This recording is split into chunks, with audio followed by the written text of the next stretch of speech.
Ahoj, dneska si ukážeme náš nejnovější přírůstek, kterým je malorážkový tlumič Velera 22. Jedná se o rozebíratelný, velmi lehký tlumič s karbonovým pláštěm, jak vidíte. Tady je těsnění, aby nebyl závit vystavený spalinám. A takhle to vypadá uvnitř.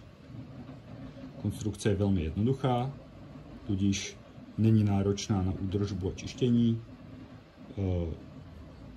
Jak určitě víte, malorážkové tlumiče se plní spalinami a olovem, takže je třeba poměrně často čistit a tady to není nejmenší problém. Vidíte, že k rozebrání není třeba žádná síla, žádné nástroje. Koncová matice je uspůsobená k tomu, aby šla dotáhnout ručně. V případě potřeby je v balení přiložený klíč, který nasadíte tady do těch ventilačních otvorů. Na něj se dá nasadit gola, stejně tak na druhou stranu se dá tady nasadit šestihranná gola a tlumič v případě nezbytnosti povolit větší silou. To je asi tak všechno.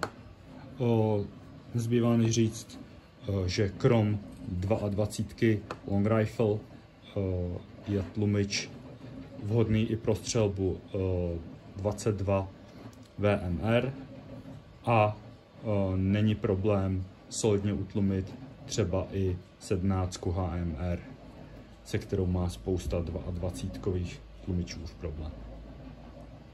Doufám, že se vám tlumič líbí. V případě dotazů pište do mailu, neváhejte nás kontaktovat. Mějte se hezky.